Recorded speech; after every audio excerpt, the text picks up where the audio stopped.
what's up? Hello, it's Katie Colson here. Welcome back to my channel. But wait, it isn't just Katie Colson. It's also Gavin reads it all. Gavin reads it all. Gavin reads it all. Gavin reads it all. Gavin reads it all. Gavin reads it all. Gavin reads it all. Gavin reads it all. Gavin reads it all. And it's My name is Gabby. My name is Gabby. My name is Gabby. My name is Gabby. Gabby. Gabby. Gabby. Gabby. Gabby. Gabby. Gabby. And Gabby. Gabby. all three of us together again.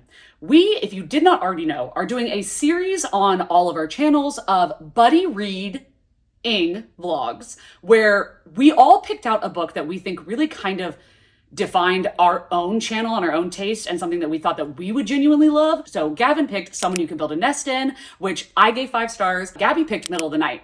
Yikes.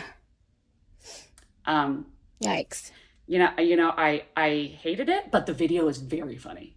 So please go and watch both of them, okay? I picked A Certain Hunger by Chelsea G. Summers. I have had so many people tell me I'm gonna love this. It's been on my TBR for so long. It's quite short. It's a horror debut. We all know that I infamously adore horror debuts. Like, they very rarely flop for me. So we are following Dorothy Daniels, who is a food critic slash chef in her own right. And she has a very voracious appetite for more than just cow and kale.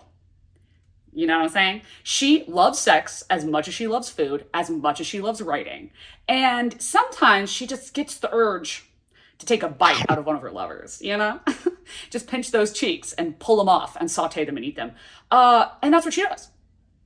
She's a serial killer. And this is her memoir when she is in prison writing about how all of these things ended up happening, how she started doing it, who the different lovers were, the different foods that she made out of it. The really cool thing about this video concept is it's not just Gavin, Gabby, and I buddy reading this together. It's also an opportunity for you to buddy read it with us in real time as you're watching this video, whenever you are watching it. So the way that we're gonna be able to do that is through breaking up this video into sections that you can click down below and stop before you don't wanna be spoiled on something you have not read. So in this case, you can start reading at the end of the intro, start reading, have the video paused, and when you read chapters 1 through 6, which is our first portion, or page 1 to 76, then you can watch that section where we talk about spoiling it and talk about our opinions and our thoughts. Then you can do the same thing with chapters 7 through 12, and then the same thing with chapters 13 through 19 or to the end of the book. So that way, it's almost like your buddy reading it with us. I just think that's so exciting and that's so cool. So I really hope that you end up enjoying this video. And with all that being said, let's get into it.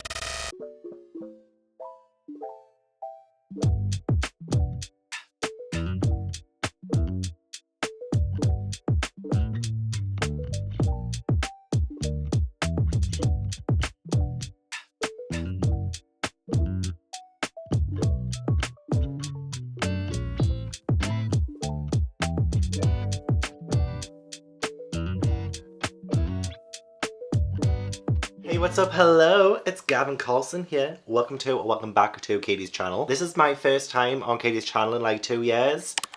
I haven't had a single invite to do anything with Katie in 2 years, 2022. March 22nd, 2022 was the last time I graced this channel with my presence. And it is an honor, it is a privilege to be here today. Who do I spy with my little eye? Oh. It's Gavin Reads It All. Receipts. Hello, how's it going? What is up to Katie's channel? I am checking in for the first update for A Certain Hunger. Basically what happened so far is we have our main character who I forgot her name. We're following this protagonist named Dorothy. Dorothy? Not a single person has called this woman Dorothy. No, I doubt it. I would have remembered that because, what? Dorothy Daniels, double D for short, in my mind. She is a food writer. She's a food critic. And because Dorothy is a food critic, I love the fact that this murder that happens in the first chapter, it almost feels like very like delectable in a way. I mean, fitting that I'm wearing what kind of presumably is funeral attire because this woman is a female murderer. Cool. But this story is being told like in the future, and she's kind of like reflecting on her past because in the present day, she is currently incarcerated for what I presume to be killing them. And then you're kind of like learning the story of why she's in prison. I really love the stream of consciousness that Dorothy is giving us. It feels almost like a memoir. And she's like, whatever stories that you've heard about me, they probably aren't true, and like, I'm gonna tell you the truth kind of vibe. The structure of this book is very memoir-like, and because of that, we just have these very unfiltered thoughts on a woman who calls herself a psychopath, and I mean, kind of iconic as well, if you think about it. And so right at the beginning of this book, we do get this scene of her killing this man. His name was Casimir. Also, the name Casimir. Stop. And then, of course, you know, Dorothy does kill the guy she's sleeping with. And she kills him in like a really brutal and grotesque way. It was described very vividly, and I was like, whoa, I could see like right away where the horror elements of this book are really coming into play. And I genuinely went into this not knowing anything about it. So I was pleasantly surprised when, you know, she's riding that guy at the start and then boom, she kills him. But I feel like I'm not getting the sauce. I'm not getting the sauce. Like, when is she gonna like, I mean, she did kill somebody. But like, okay. Well, I'm in the camp where I'm kind of enjoying this so far, but I don't know if we peaked in the very first chapter. And so far, it's going well. I loved the start of this. I think it's such a great first chapter. It's been interesting. I don't know if I love it right now, though. I don't think anything that's come after chapter 1 has been as exciting as the first chapter. The reason I sound so trepidatious,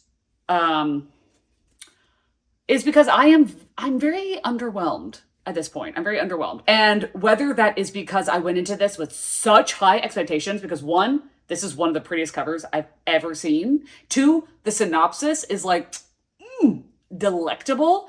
But also because it is just hands down in every written fact about this book, for me. I think it's kind of interesting so far that we are learning about this character's story in, you know, non-chronological order. The one thing I'm kind of struggling with a little bit is the kind of way the story is being told. She kind of talked at the beginning about how, like, that's her choice of storytelling, and kind of how she wanted to, like, start with the end of the story and then kind of, like, work her way backwards. So I worry that we have peaked in the very first chapter because we had the murder, and then we go into her being in prison, and then we go back in time a little bit. We hear about the 90s for a little bit, and then we hear about her mother's passing and her mother's cancer, which was very heartbreaking. And you kind of read this, like, very sad section, by the way, of her mom getting cancer, and it was really depressing. And then we also go a little bit further back in the 80s when she's in Italy and stuff. Like, there's a lot of moving around in terms of the actual structure of this novel and the time frames. But I also think the flashbacks are a little bit confusing because they're not in chronological order. And I'm finding that a little bit jarring, but because I find Dorothy, like, so fascinating as a character, I'm kind of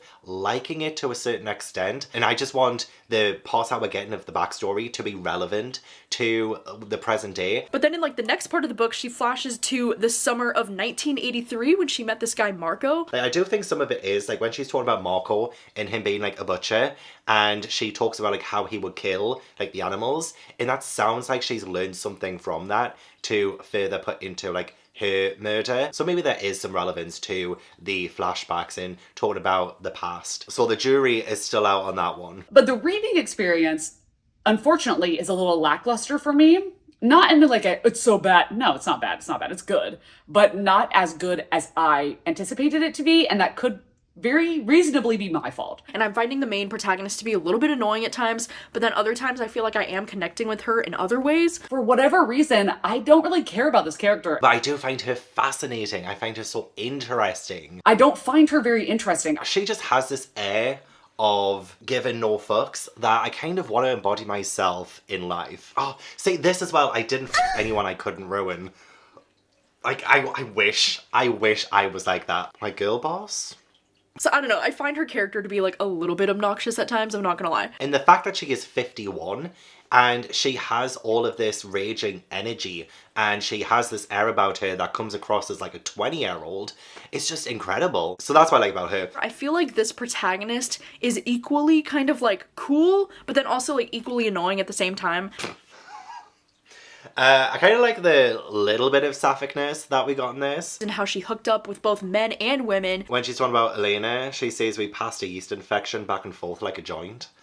I mean... Okay, this one was just fun. It says, it was all about whom you knew, whom you blew, and whom you'd yet to screw. I mean, that is so BookTube coded. The stories I have on BookTube... Oh, let's just say a lot of it is a bit of a cesspit, I'm not gonna lie. And honestly, I feel like Hollywood should just take on that motto as their slogan because facts. I feel like in this section that we just read, there's not a lot that has really happened in the story so far. I feel like a lot of this is just a character study about this character, Dorothy. And I can think of so many books and experiences that I've had where there's nothing really going on, but the book's amazing. We just get to know a lot about her life and her love for food. We get flashbacks of like her family and how she got into food and like being a food critic in the first place. And I'm like, okay.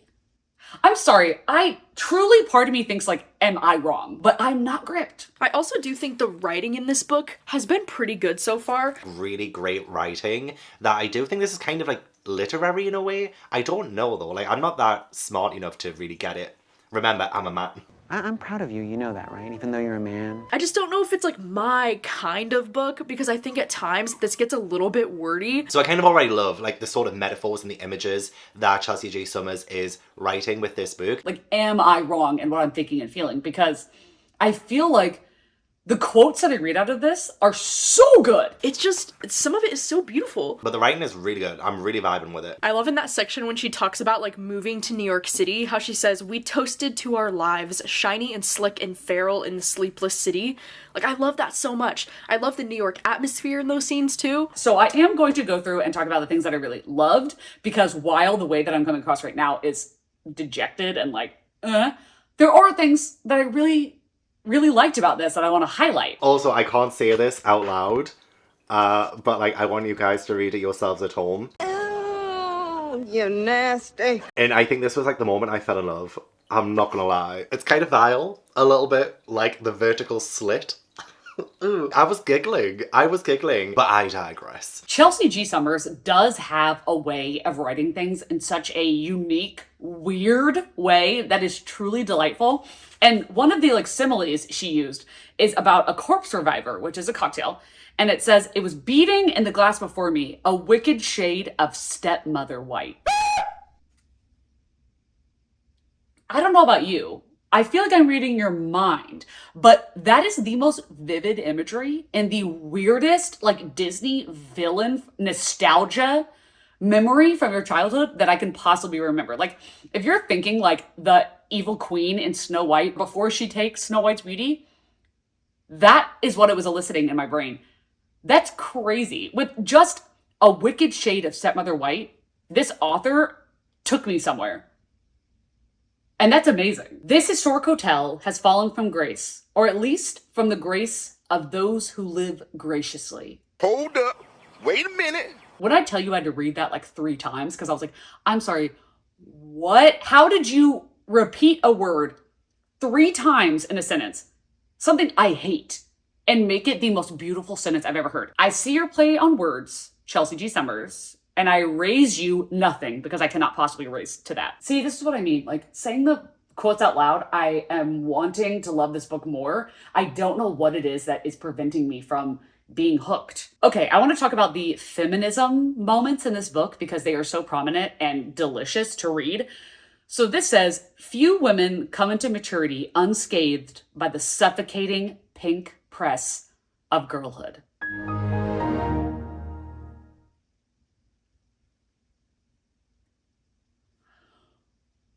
That you could literally wrap capitalism in that bow and just smother it. I don't even have words to say. That's insane. Like when they talk about like, you know, when you talk about razors and that pink razors cost more because there's a pink tax for things that women will find aesthetically pleasing that they can manufacture to sell to women.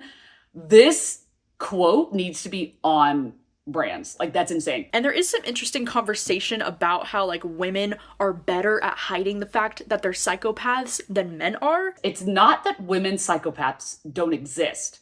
It's that we fake it better than men. Exactly. Here's another one. I learned that being female is as prefab, thoughtless, soulless, and objectively capitalist as a Big Mac. It's not important that it's real. It's only important that it's tasty. I don't think I have the skill set to dive into that. I really don't think that I have the intellectual skill set to explain how important that is. Like literally saying that being a woman isn't about being smart. Being a woman isn't about being adventurous, brave, isn't about changing the world. It isn't about making impact. It's about being pretty and demure and pink and cute. And that's literally it. I hate it here. Here's yet another, because there are so many, and I love the book for that, feminist quotes. And it's where her mother is telling her how to apply makeup and the importance of wearing makeup. And she says, "This," she said, "is what a woman wears instead of armor. You put on the right makeup and you look invincible. You feel like a warrior. You will still be a woman, but you will wear this on the outside so that on the inside, you will stand as tall as a man." We're like feminist heroes right now. I feel like that quote alone makes this book 5 stars. I think that I can cherry pick quotes from this and be feasting for days. Okay, all of that to say, I don't know how I feel about this yet. I don't. And yeah, I mean, so far, I think this is going okay. Because these quotes hook me. Like, I'm underlining them. I'm taking the time out to be like, no, let me get my pen and my ruler. I'm highlighting that.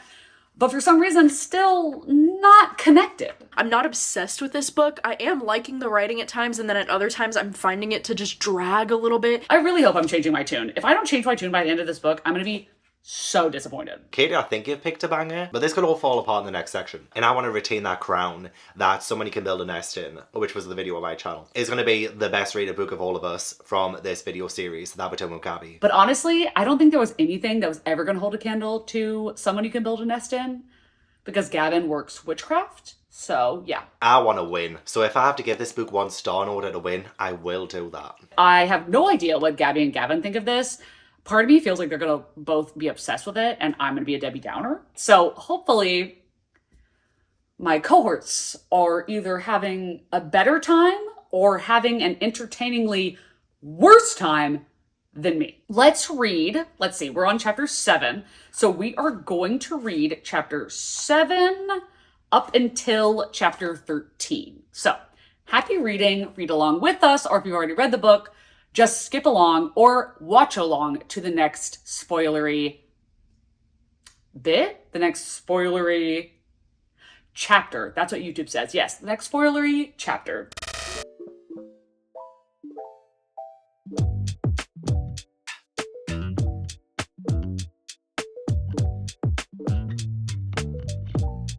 Hey, hello, I am here for the next update because I just hit chapter 13. Okay, hold up. Stop the press. Actually, start the press and have the headline be, I was wrong. A girl is here to humble herself. And things have gotten a lot more interesting. I don't know what was up my butt the other day.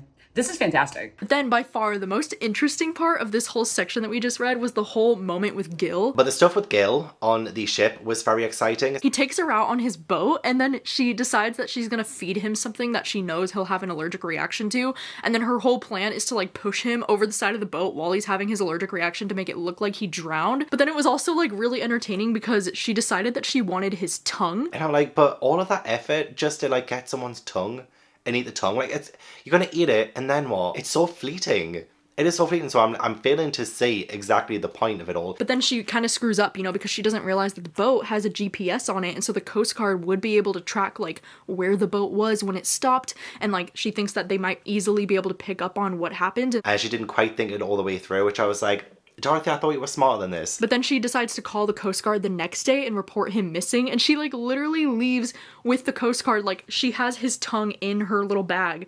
And they're just like, okay, ma'am, like, let's escort you back to land and, like, all this stuff. And I'm like, oh my god, it's so vile. The more brutalness of Gil's death as well kind of reminded me a little bit of Someone You Can Build a Nest in terms of the body horror. It was making me feel rather sick to know about, like, the jaw bones and, like, the cutting of stuff. Like, that was genuinely disgusting. And of course, you know, they end up finding his body and they say there was no foul play because it just looks like he drowned, and they think like the fish or like the sea creatures might have tampered with his body a little bit, which is why there was no tongue. All of that shit she went through to get Gil's tongue. Oh my god, like that had to have been an amazing tongue. That whole scene was so entertaining. I was like, oh my god, poor Gil. To be fair, she did say that the cunnilingus was incredible, so I can see why she would take his tongue. I think that I was put off in the first like 70 something pages. I realized I think what it was that was throwing me.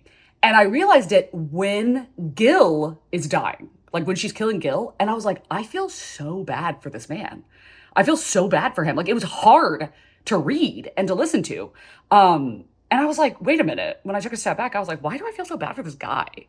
And I realized it's because Dorothy in this book, her character has a lot of characteristics of toxic masculinity, especially when presented in abusers and manipulators and gaslighters and killers and, you know, those kind of things. And that just innately gives me the ick. And I realized that I was like, oh, okay, in this scenario, when she's killing Gil, someone that she really likes and does not have an issue with at all, but just wants the power and wants to eat him, that when she's killing him, it felt like in a stereotypical, like, this is going to sound like bad, but I feel like maybe you'll get what I'm saying, is it felt like I was watching a man take advantage of a woman, but it was a woman taking advantage of a man. And you might think to yourself, oh, does that feel empowering? No, it doesn't. And that's what I realized, is that I was like, if I don't want to see a man do it, I don't want to see a woman do it. That's for sure. So that was what was giving me the ick throughout the first third, was that I was like, I was getting the toxic traits of bad men from her, and that was making me dislike her. And then she talks about this guy, Andrew, that was like the next guy that she killed and ate. She cuts off his buttocks and then makes the dogs eat the body and like makes it look like they ate the buttocks. It's just like, you have to be so messed up for that. I feel like the horror aspects of this story really came into play in this last little section that we read. And also the cannibalism is happening, and it's so interesting. We have these like quite exciting sections that are interjected between quite boring sections, I'm not gonna lie. It's like those parts with the guys that she kills and eats, like those are the exciting parts, and then the rest of it just like pales in comparison. Some of the parts in this section were a little bit slow for me. Like there's this whole section where she talks about like her best friend Emma. And all the stuff with Emma as well, her best friend, with her being a sex phone operator. I'm like, why are you telling me this? Like, I don't need to know this. And I'm kind of like, why do we need to know so much about Emma and like her life? Like, I just don't really care about this character. I'm still failing to see exactly how it informs this story. And a lot of the times when backstories are brought into it and we learn more about character, it's usually so that we feel a little bit more for the character. But when you have a character like Dorothy, who I don't think you're supposed to feel anything for because she is doing these awful things, it's like, what is the point of telling us about her life? Because at the end of the day, we're not going to root for her because she's doing awful things. So what's the point of telling us about her mum and her mum passing away from cancer? Only because the rest of it can't live up to the more graphic and horrific parts of it. So I'm finding it very hard to keep a consistent tone with this. Just stick to killing people. I'm kidding. Oh yeah, I'm kidding. Oh, Ash, you are so cute, I could just eat you up. Do you ever look at someone and wonder what is going on inside their head? Ooh, I did want to point out that on page 81, she makes like a sly Silence of the Lambs reference where she's eating Giovanni's liver. I guess this is not sly. This is pretty spot on. She's eating his liver, and she says that she relished it with a good Chianti. I ate his liver with some fava beans and a nice Chianti. I mean, come on. Come on, like that was camp, and I loved it. Like, I did find the main character of Dorothy quite interesting in the first part, but now in this one I'm kind of realizing it's just a little bit boring. I think at times like this narrator comes off as like so pretentious. Like, bro, if I have to hear one more time how like smart and clever you are and how you're just like best, you're like the best food critic ever, and like you know how to cook a human correctly, like it's just annoying, you know? This woman has to be like a chef or has studied culinary art in some way, because I don't feel like just Googling this kind of stuff, you would get like the deep-seated knowledge and like be able to be pretentious about this kind of stuff if you didn't really inertly know what you were talking about. So I do still like the parts where Dorothy is trying to think of ways to kill people where it comes across as accidental. I am invested in her as a character to an extent, even though I do find her to be a little bit annoying. Like, I'm not gonna lie, it's a little bit annoying. Again, it's so interesting because she's not killing these people because she hates them. She doesn't hate them. She doesn't despise them. She just wants to eat them, you know, like... Okay, this is the thing that has me talking about this book with everyone that will listen, and even those who won't, okay? Listen to this. Cannibalism, tellingly, isn't illegal in many countries. It's perfectly legal, for example, across most of the United States of America. Idaho's felony law prohibiting cannibalism is an anomaly. Kill and eat a human, and the authorities will charge you with murder, of course. merely eat a human, and you may be hit with the charge of desecrating a corpse. In most states, it's a misdemeanor. What the f? Okay, and then I Googled it. What do you mean? What do you mean? What do you mean? That is crazy. That is crazy. We have had laws where like people couldn't dance on Sundays. Like we've had crazy laws. Like you couldn't have gum in your pocket in one state. And there is no crime for cannibalism. I am confused. Also, what happened in Idaho? Not my stomach grumbling. I'm a sicko.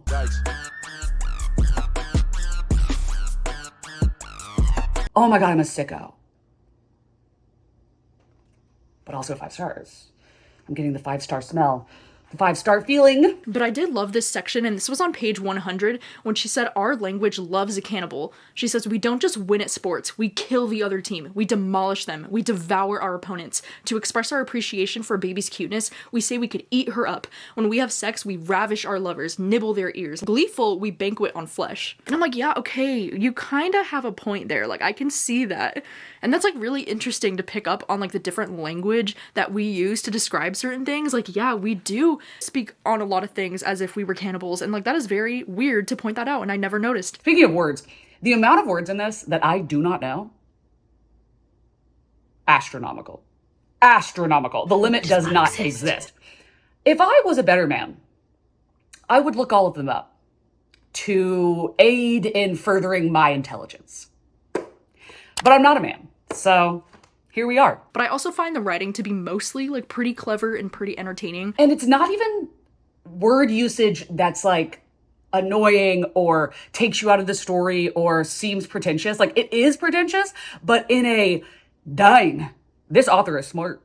This author is smart. And there's always context clues. Like that's the thing I want to come across in this when I say that there's so many words that I don't understand.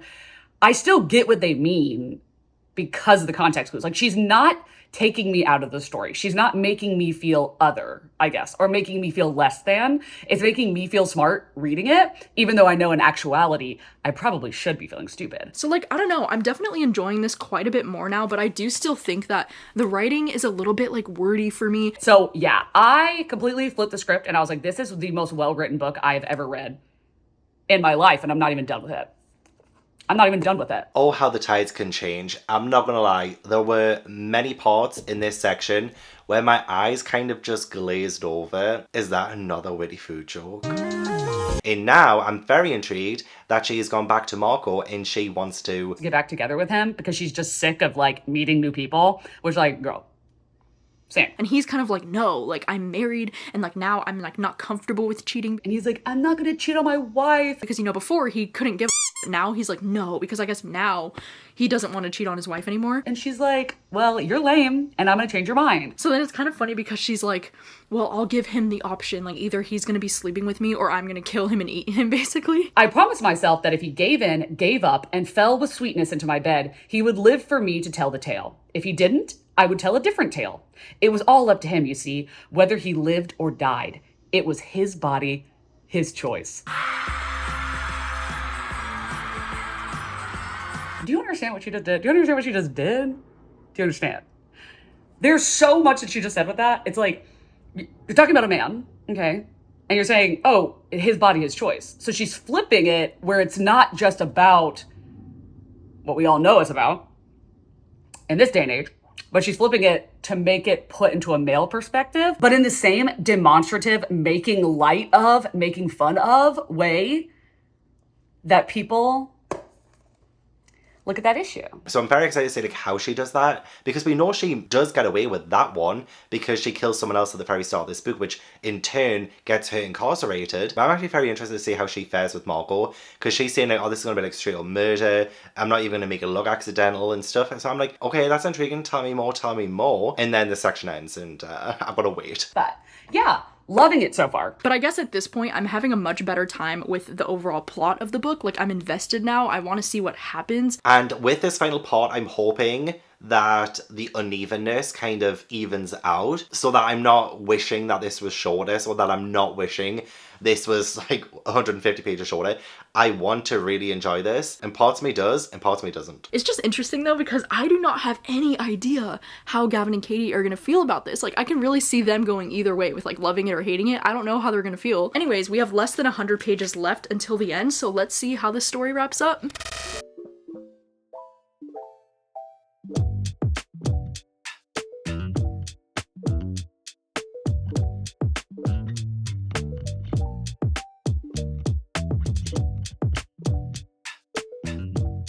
Alright, hello! I am back for the final update because I just finished reading A Certain Hunger. The goop and the gag of it all. The goop and the gag of it all. Where do you buy your meat?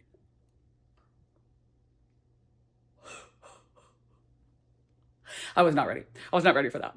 Also, why am I like shipping them? Like, why do I want this to have like, if you know, you know, we never learn. Proclivities. You know what I'm saying? Okay, anyway, let's get back to it. I need to finish this book. What? What?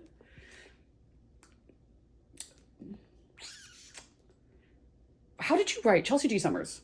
You beautiful bitch. How did you write a book that is like less than 260 pages, but it took me a week to read it because there's so much.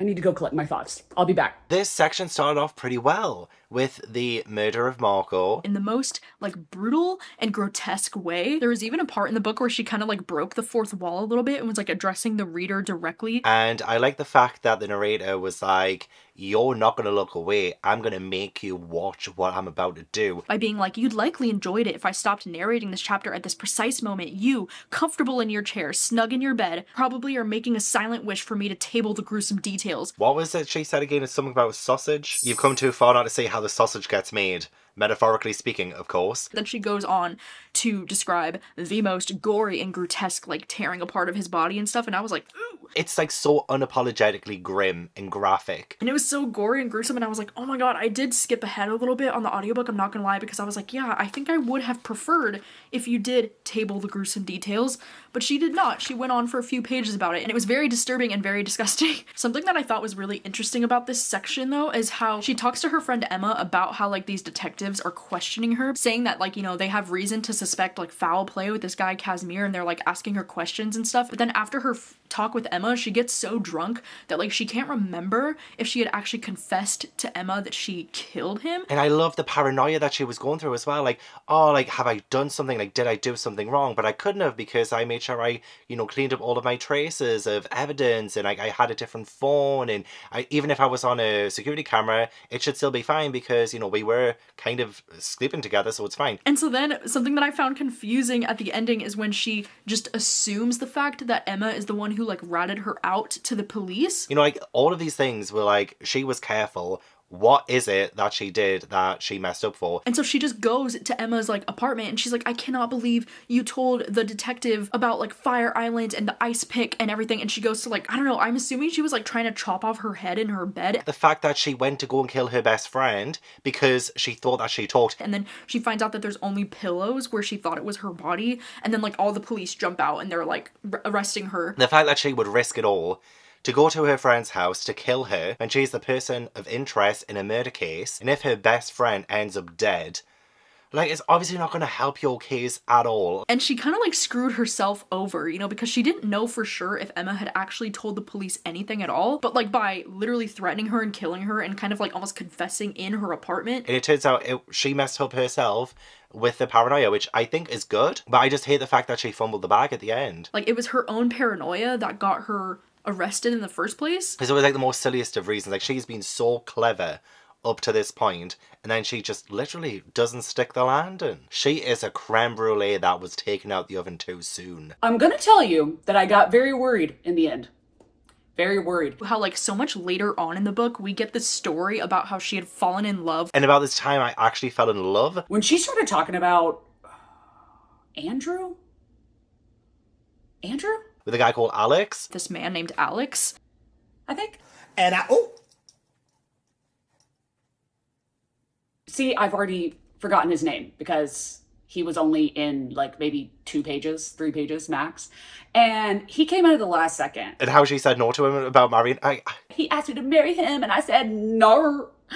Or no. Because she said that Alex made her a better person and she didn't like who that person was. She found her to be very boring. And so she said she knew that she had to like kill one or the other. She either had to like give up this life of like killing, or she had to like be a good person and be with Alex. And like she didn't want to have to give up her life and who she was. So she said no to him. Like, that was after the trial. And it was just like the most randomest of chapters ever. I'm like, why are you telling me this? But I just think it's so interesting that, like, if Alex was such a big part of her story and why she went on to, like, become such a killer, I think it's really interesting of a choice for us to not learn about him as the reader until so much later on in the story. It's not even just the fact that she falls in love, it's the repetition of it, the amount of times we got told it. I hold the vestiges of my love for Alex. Months passed before I realised I was in love. With that, I realised I'd fallen in love. And it was like, oh my God, this was the love of my life, the only person I've ever actually loved. And like, I was in love, and like, we were together for 3 years. Yeah, like 3 times she tells us she's fallen in love in the space of 2 pages. Oh, hang on, another one actually I missed. In that gesture, I realised that I loved Alex. Like, again, I realised I'd fallen in love 4 times in 2 pages. And why? For what? For what reason? I really think the Andrew thing was completely unnecessary. It adds absolutely nothing to the plot. It adds nothing to the characterization of his character. Not only distracted me from the story and the things I liked about it, but actively was like harming my experience, because I was like, who is this guy? Why do we care? Everything that you've said before has negated his existence in its entirety. So what? She's already been incarcerated. She's already been told that she has life in prison. Okay, I want to tell you about this time I fell in love. Who gives a f***? Not me. I didn't really like that, because she previously said that Emma, her best friend, is the only person that she's ever really loved, and that Emma made her a better person and makes her a better person, and that she feels like at least some sort of human connection by being best friends with her, and she feels like she can kind of satiate this need for longer periods of time because she has Emma. I think it was really interesting though how we do get the courtroom scenes of Emma actually showing up at the courthouse, which was quite a big deal, you know, because Emma at that point had been pretty agoraphobic and hadn't left her house in like 20 years. And she's very isolated because she's agoraphobic. But she did show up at the courthouse to like talk about the situation, and she confirms in the courtroom in saying that Dorothy had never confessed anything to her, and the only thing that took her down was when, you know, Dorothy kind of confessed everything herself. I love that, because that means that it just adds another layer of the friendship, that even though we didn't get to see all of the years in between when they were roommates and then when they were best friends, we get how deep their connection is, because even though Emma does not know that Dorothy's a cannibal, like she doesn't know that, she doesn't know she's a murderer, and she finds out along with the public, you know, and then also Dorothy was going to kill her. Did I mention that? Dorothy was going to murder her best friend. I mean, it was in a fit of panic. Okay, we got to give Dorothy her credit. But, or a fit of psychosis, I guess. But the fact that she has a knife, like, held on her by her best friend, and then finds out through the media and the police that her best friend has murdered quite a few men and eaten parts of their body, and still commits perjury for her best friend in court.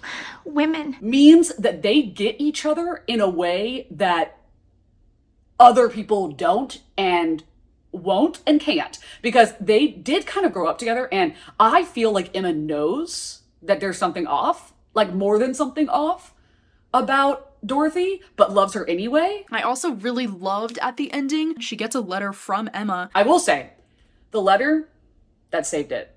Oh my God, that saved it. Emma's letter. I'm dying. Help me. And Emma literally says to her in her letter, she says, and all it says, wait, let me read it to you, because I swear I wanted to cry. Just 4 lines written in Emma's thin hand. Dolls, it read, you told me everything. I said nothing, and I never will. Love you to the end. Emma. So like you find out that Emma never actually ratted her out to the detectives ever, and she never intended to. I don't know, I find that very interesting, and I love that Emma was actually like a solid friend to her throughout this whole thing. Pow. I'm not crying. I'm not crying. I don't know why you even asked that. Honestly, I'm mad that you're not crying. That's what I'm mad about. And there it is. Emma's infinite, unflinching devotion in black and lavender. the fact that it ends with Emma knew the whole time and purposely lied about it. The fact that this book ended up having such a strong female friendship at the end of the day is like something that was really surprising to me, and I was really here for it. And I'm telling you, I ate, slobbered it up, guzzled it into my gullet. I loved that friendship. Oh my God. But then all of a sudden you bring dirty ass, lame ass, white Andrew in Alex? in the mix. Okay. And I also really loved the quote that this book kind of ended on when she says, "The goddess of femininity is cruel to mature women, crushing our brittle bones in her silken, youthful grip. As a girl, when you grow up, you become delectable. As a woman, when you grow old, you turn immaterial. Unless you bear children, unless you make art, unless you leave a legacy." Once girlhood starts fading and like the when your girlish glow flickers just so, will they let you know? And kind of talking about how like women are seen as like useless to society the more that they age. Like when that happens, women have to band together and be there for each other because everyone else is gonna leave. Yeah, unless you're giving something back to society, like having children or having a legacy of some kind, then like you're seen as invaluable to society. Or look away. Not even necessarily leave, but glance off of you. Like their eyes are just gonna slip past you, but not women. And I just thought that was so absolutely beautiful. And I just loved that message at the end of this book. I thought it was so powerful. But then the plot keeps getting stalled by the narrator because we'll have like the actual relevant action and then we'll get into the history of meat, about Neanderthals and how meat first started, and then we'll get a history on cleavers. The Mediterranean or imperial shrimp is a different species from its lesser Atlantic cousin. And then it literally goes on in page 249 in the UK edition up to page 252.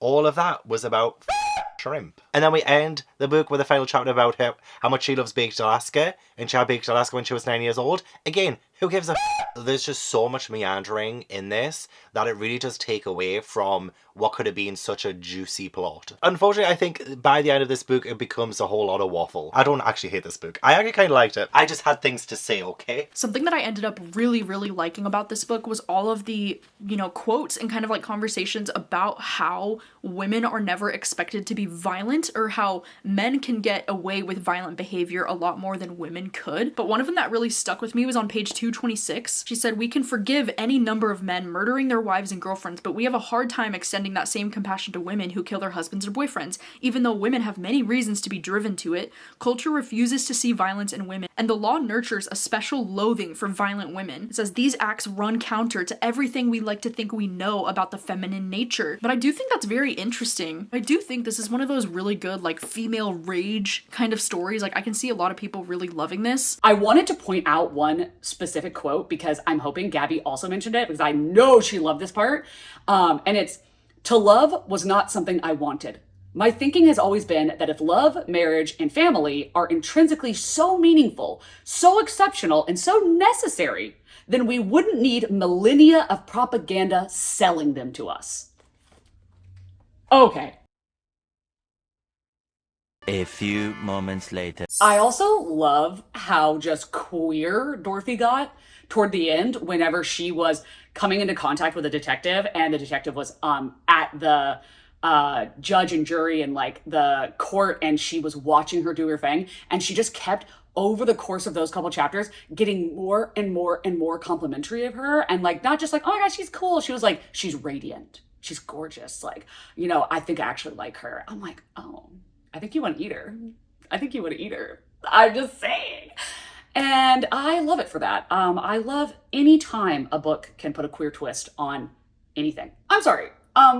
You're trying to get me to believe, a whole adult, to believe that this is Chelsea G. Summers' first ever novel. In what world, Sitam? What do you mean? I don't know, I feel like some parts of this writing style really worked for me, and then at other times it felt just a tad bit pretentious to the point where it was annoying me a little bit. I do think it's pretty well written. The writing is truly out of this world. I meant it before when I was only 2/3 of the way through the book, but this is well and truly the most amazing writing that I've ever read. Now, I will say, a lot of people would think that this is pretentious. You're not wrong. You are absolutely correct. This is very pretentious, but it's like a parody. It's supposed to be a comedy, parodying early foodie kind of things. Like when everybody was like, "Oh my God, like, Have you seen on Washington Post? Have you seen on the New York Times what they said about so-and-so article? Like, did you see who lost and who won the James Beard Award? So if you're going into it and you're reading it and you're like, oh my God, this author is just sucking their own. Yeah, she is. And honestly, nobody could do it better. Oh my God, how dare I? How dare I say that no one could suck better? When we all know it's... But I do wish it was a lot shorter, and I do wish it would cut out the fat. Honestly, I'm on such a roll with the food puns. So I'm probably looking at maybe a 3-star. Like, I know I'm like talking like really negatively and stuff about it. So you're probably thinking, oh, 3 stars is actually quite high. I do think 3-star because when this story tells the story, I really enjoy it. And it was feeling like a really high 4-star in the beginning. But there was just way too much waffle weighing this down that it really dragged it from like a high 4-star to like a low 3-star. Potentially 2.5, but I think 3. I was actually thinking for most of this book that I was probably going to end up giving this around like 3.5 stars until that very end. And then it kind of made me want to bump it up to 4 stars just because I was like, wow, like what a powerful ending. But I think for me, it's a solid 4 stars. I enjoyed it. I would read more from this author. I'm struggling. I'm struggling. You think, like looking at this and hearing what I'm saying, you think I'm giving this 5 stars. I feel like I'm giving it 5 stars. Parts of me, I don't know. Parts of me wants to give it a 4.5 because I'd probably have to reread the first half to know everything that I loved. Because like, obviously you can tell that the beginning is not tabbed that much because I didn't know if I was going to like this book. And in the ending, I'm having a freaking crisis over here. I'm having a crisis. I'm going to put on the screen the rating I end up giving it. Surprise! Hopefully editing me has got her together at this point. It's probably going to be a 5. I don't know. You'll see it on the screen. But anyway. If I had to predict Gavin and Katie's predictions, I feel like Gavin might rate this one a little bit lower, just like knowing his taste. Like if he didn't like Dowry of Blood, something tells me that he might not like this one as much. 3-star. Potentially 2.5. But I feel like Katie might give this 5 stars. Like, I don't know. I think I'm giving this 5 stars. I feel like I'm giving it 5 stars. It's hard for me to figure out how my friends are gonna feel about this one. Like, I don't really know. And I'm glad that we got to read this together for this video. I'm so glad that I picked this for my portion of this collab buddy reading vlog series because this has been on my shelf for so long and this is something that I've been wanting to read so much and I've had so many people tell me that I'm gonna love, and getting to read it in such an in-depth way instead of just like kind of flying through it but like really sitting with all the quotes. Well, I mean, especially in the last 2/3. In the first third, you know, we spoke about that. But getting to do that was so special. And the fact that I get to now, not having watched their clips, I have not, because I didn't want to spoil anything. I didn't want to do that. But right now, go and watch what they think and be able to have that connection with 2 other booktubers that we didn't just also read this book. We read it together. And we read it for a reason. And the reason was the same for all 3 of us. I feel like maybe other people are like, oh yeah, okay, whatever. But I'm like, oh my God, that's so beautiful. I love that. So yes, this was a huge success. Thank you, Katie, for making me read this. You know I love you so, so much. Even though this book was a 3-star for me, you, Katie, are a 5-star. You are a full course meal, dessert, starter, the waiters, the restaurant, the land the restaurant is on, the earth. You are the earth. And I also hope that you watching home right now, yes, you, I'm looking at you. I hope you like the video and subscribe to my beautiful friend Katie. Mwah, love ya. All right, I am going to wrap this up with a bow by doing a call to arms and saying, if you are not aware of or following or obsessed with these other 2 booktubers, I mean, listen, we're not here to judge, but we are here to question. And I will have a Google spreadsheet down below in which you can tally up the reasons why, because I'm genuinely confused. They are going to be linked down below, obviously, as well as their Patreons, as well as my Patreon. If you want to join, I am much, much, much more active over there than I have been on YouTube, which is very unfortunate. Another thing I want to thank Gabby and Gavin for is pulling me, not single-handedly, 2 hands, pulling me 2-handedly out of the gutter. Okay? Like I was struggling. I was fighting for my life. And they were over there like, hey girl, are you going to read the book? what, are you gonna read the book? Hello? Like, are you gonna edit the video? And I was like, yes, I have to make them proud. And I hope I did. I really hope I did. I hope that you both love this video, and I hope that all of you watching love this video. Hopefully we will be doing many more of these in the future. They're so much fun. A bitch to edit, but so much fun to watch and to experience live with each other. Because the booktube community is just so freaking cool. Okay. If you have come from their channels and you do not subscribe to me, it would honor me if you would like this video and subscribe to my channel. I would highly appreciate that, especially if you like this video or you like my thoughts, my ramblings, or my editing. That would be cool. Thank you very much. I hope you are all having an amazing day, evening, night, dusk, dawn, whatever it is you're having in whatever part of the world you are currently having it in. And I will see you in a video coming very soon. Bye. Try to play, but you're never gonna beat me. Look the other way, what I'm doing ain't easy. Bloody hands stained from the people who deceive me. Muddy hands break through the chains, go free me. Looking for change, looking for pain. Pulling a mob, pushing a train. I'll never stop, stick to a lane. Pick up the pieces and go rearrange. I'll be the best above all the rest, put me to the test.